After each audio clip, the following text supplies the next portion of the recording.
I'd knock on the door, close the door, providing for patient privacy, wash my hands for patient safety. Hi, my name's Taylor. I'm going to be your student nurse today. What's your name and date of birth? Hello, Sydney Smith, August 30th, 2001. Awesome. I check the wristband, compare it to the chart and to the computer, make sure that it matches, everything matches. So Sydney, today we're going to be going over your head-to-toe assessment and your cranial nerves, ensuring that cranial nerves and the body functions are all working properly, okay? Alright. Alright, so I'm going to be asking a lot of questions. If you have any questions, let me know, okay? Okay. First, we're going to be going over the cranial nerves. So with cranial nerve 1, it is olfactory. I'm going to ask the patient to close her eyes. I'm going to place an object below your nose. Let me know what you smell. Alcohol. Perfect. Cranial nerve 1 is intact. For cranial nerve 2, we have a Snellen chart 20 feet in front of the patient. If you could cover one right eye with your right hand, what is the lowest line that you can read on the Snellen chart? Line 6. And if you could cover the other eye with the other hand, and what's the lowest line on the chart that you can read? Line 6. Perfect. Patient has 20/20 vision. Cranial nerve 2 is intact. For cranial nerve 3, I'm going to be testing the patient's direct and consensual accommodation to light. So I'm just going to shine the pen light.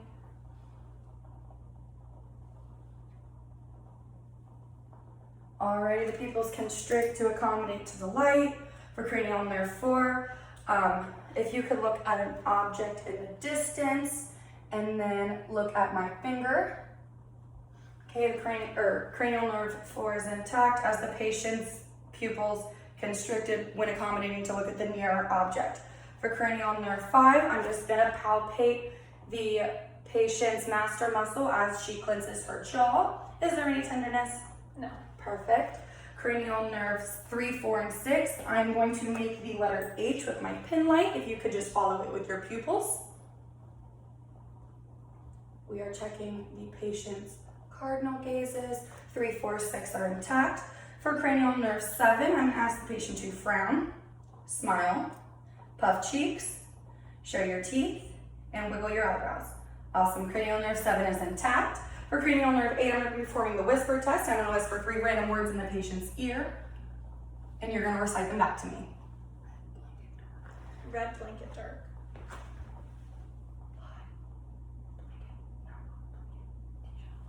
Hot blanket t-shirt. Perfect. Cranial nerve 8 is intact. For cranial nerve 9, I'm going to ask the patient to open her mouth. I would use my tongue depressor and activate the gag reflex in the back of the patient's mouth. Cranial nerve 9 is intact. For cranial nerve 10, if you could say ah.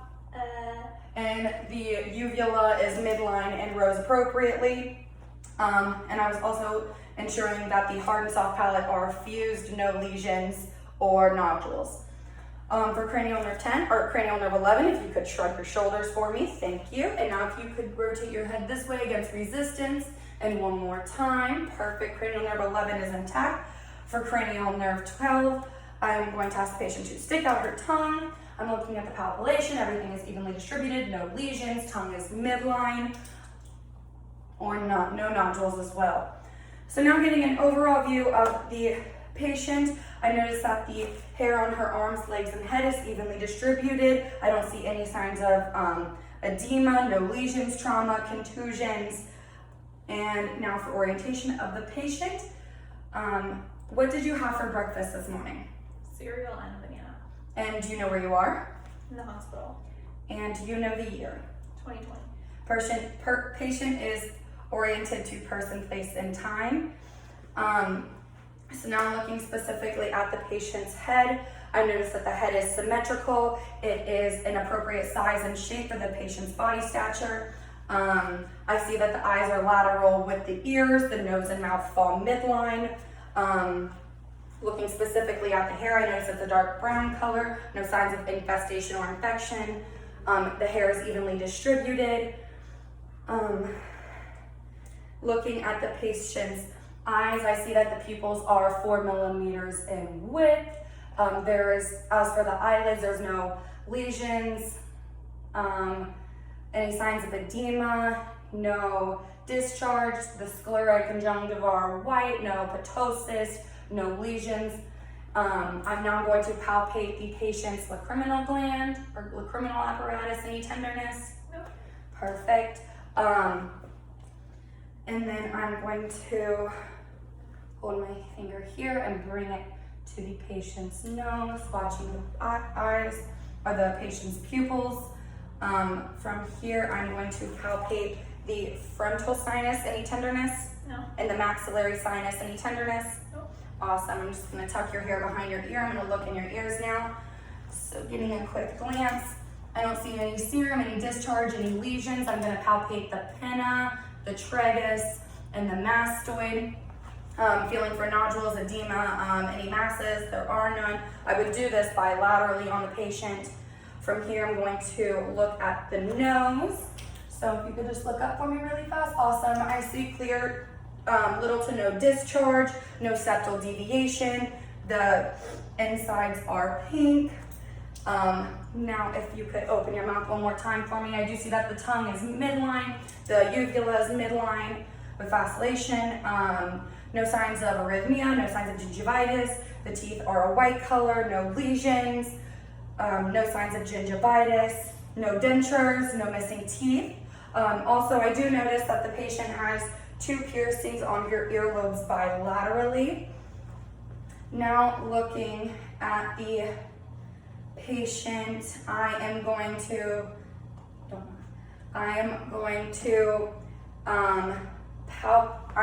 palpate the trachea. Is there any tenderness? No. Awesome, and the trachea is movable. I'm now going to go over the lymph nodes. So we have preauricle, postauricle, occipital, tonsillary, submandible, no submental, submandible, cervical chain, deep cervical chain, posterior cervical chain, and if you could scrunch your shoulders for me, supraclavicular, awesome. No, any tenderness? No. Any nodules, and no nodules were noted. Now I'm going to check the patient's nares for patency. I'm just going to hold one nose. And if you could just breathe in for me. Awesome. Awesome. Now I am looking, I'm going to go ahead and feel the patient's pulses. So I am going to check the carotid artery one at a time.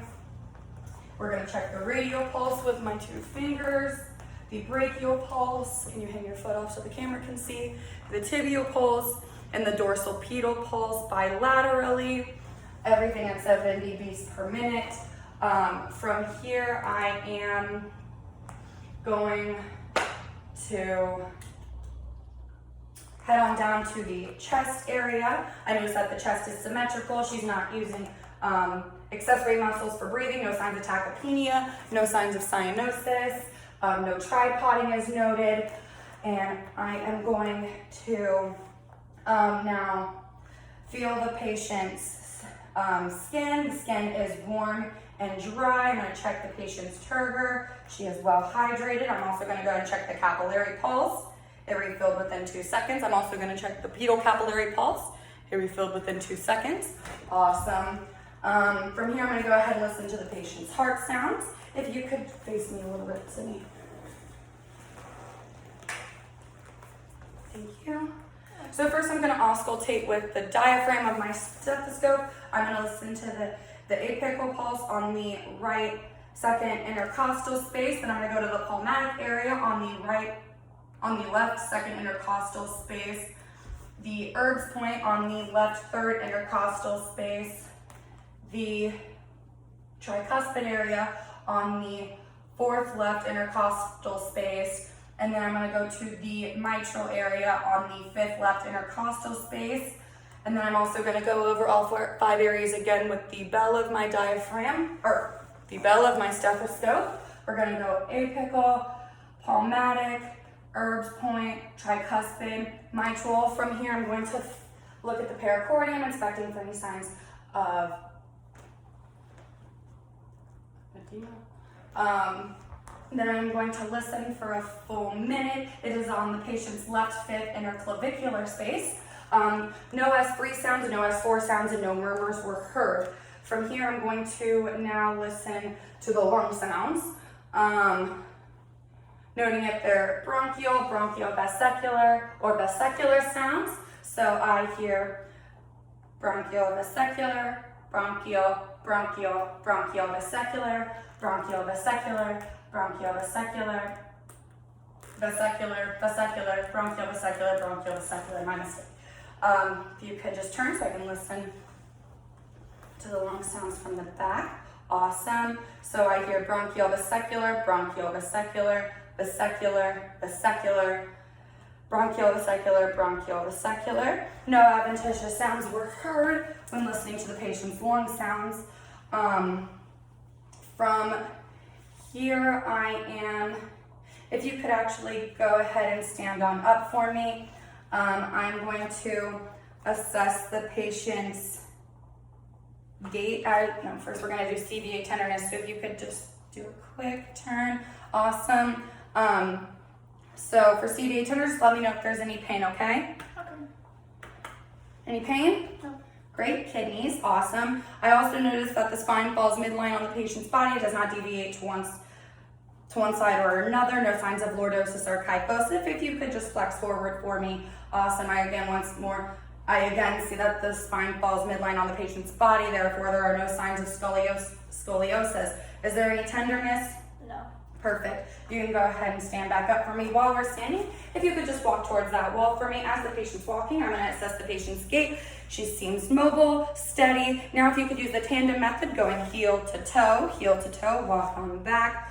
Perfect. No signs of swing. Now we're going to stand completely still, arms and legs together. Close your eyes. I would assess the patient for 20 seconds using the Romberg method, looking for swing or any deviation. Patient seems oriented. Okay, you can go ahead and pop them back down. So now we're gonna play a little game. It's the rapid finger. So we're gonna go thumb to first finger, thumb to third finger, thumb to second finger, thumb to fourth finger, but we're gonna pick up the pace. So 1, 3, 2, 4, 1, 3, 2, 4. Awesome. From here, I'm going to test the patient's graphophagia. So I need you to close your eyes for me, please. Awesome. I'm going to write a number in the patient's hand, and I just need you to let me know what it is. 3. Perfect. May I use the other hand? And 1. Awesome. Graphophagia is intact. Now I'm going to keep your eyes closed for me. I'm going to hand the patient an object. If you could just let me know what you feel. In your hand. Or pencil. Perfect. Now we're going to perform the Rhino Weber test. I'm going to strike the tuning fork on a hard surface. You can open your eyes. Let me know if you feel the vibration. We are now performing the Weber test. Yeah. Awesome. And once more for the Rhine test. Yeah. Awesome. From here, I'm going to head on down to the patient's abdomen. Can you lay where they can see your stomach? I'm sorry. Okay, so I'm looking for any signs of edema, any nodules, any masses. I don't see any. It seems intact. I noticed that the patient's umbilical region has a piercing above the navel. From here, I'm going to auscultate the patient's bowel sounds, beginning with the right lower quadrant. So I will listen to all 4 quadrants, ending in the left lower quadrant. A bowel sound in one of the quadrants were absent. I would listen for a full 5 minutes before moving on to the second quadrant. From here, I'm going to percuss I'm going to palpate the patient's abdomen. Is there any tenderness I should be noted of? No. Awesome. So with that being noted, I'm going to begin in the right lower quadrant. I'm feeling for any signs of nodules, masses. I did not note any lesions. Was there any tenderness? No. Awesome. From here, I'm going to percuss, feeling for the gas sounds. The patient did not show any signs of hepatomegaly or splenomegaly, the enlarged liver and spleen. You can go, keep laying down. So now I'm going to check the patient's range of motion in the hips. So we're going to adduct, abduct. Perfect. Now if you could just invert and exvert. Thank you. If you could go ahead and sit back up for me really fast. We're going to do the head range of motion at first. So if you could flex your head forward, extend it all the way back. Perfect. And from here, we're going to rotate it to the right, rotate it to the left, And now we're gonna do lateral bending, so ear to shoulder, ear to shoulder. And if you could shrug your shoulders against resistance for me, awesome. Now go ahead and lay on back down, I'm so sorry. So now if you could raise the leg against resistance and lay on back down against resistance, perfect. Now we're gonna check the range of motion of our knees. So we had it extended, we're flexing. If you go and doing that again, perfect. Now against resistance, awesome. And one more time, perfect. And we would do this bilaterally. As for the ankles, if you could dorsiflex them towards the sky, plantar flex them towards the ground. If you could invert them toes together, exvert them toes to the wall, perfect. If you could plantar flex them towards the ground against resistance for me, and dorsiflex them towards the sky against resistance for me, awesome. From here, we're gonna look at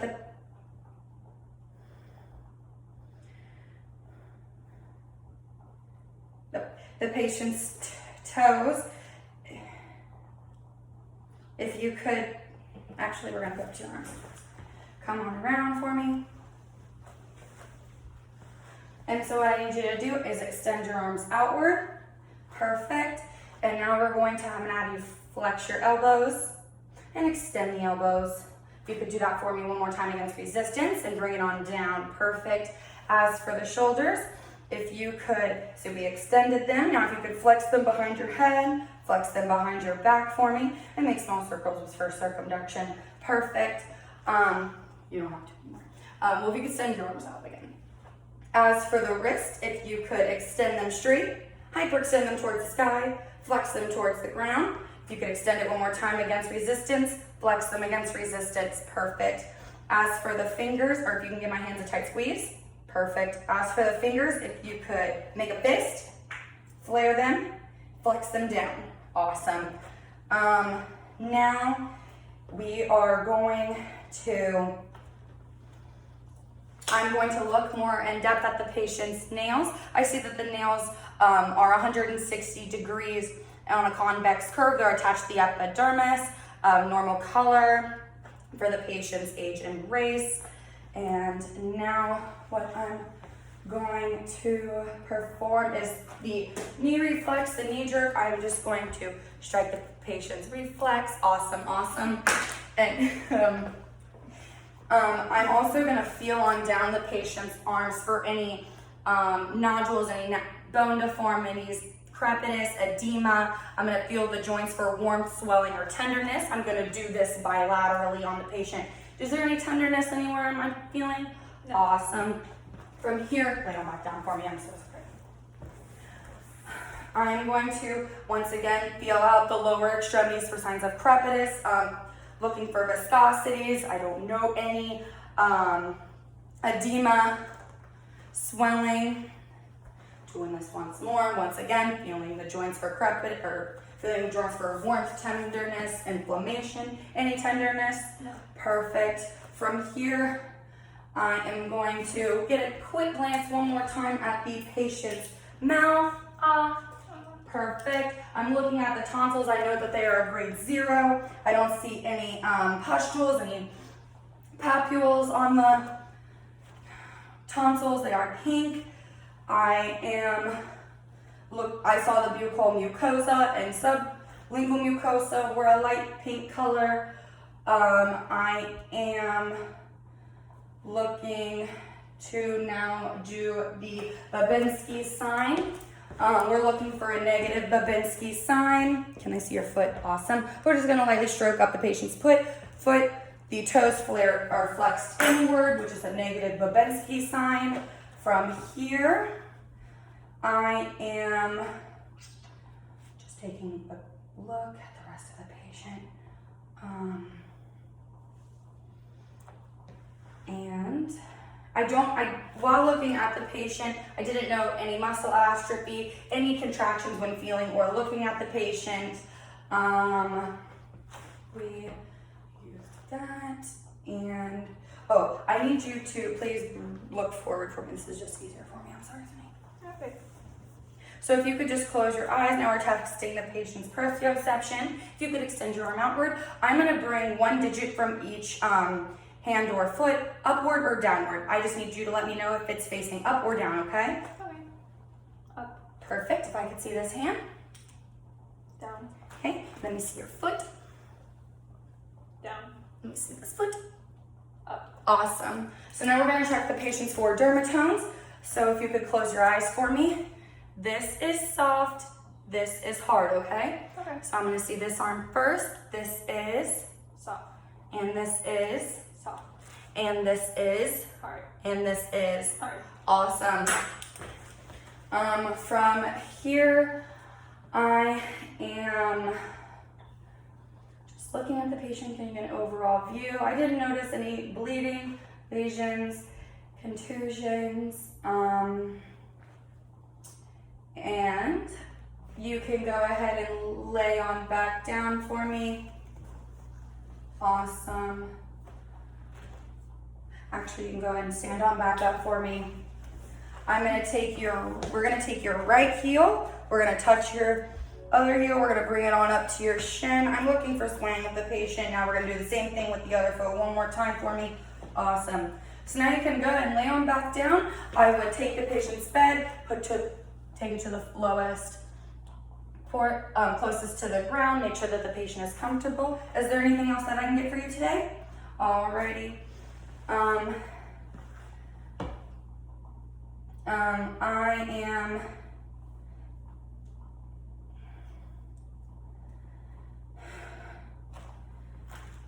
And the nurse's call button is the big red button on the side. And if there's nothing else I can get for you, I am good here, okay? All right. Thank you. Thank you.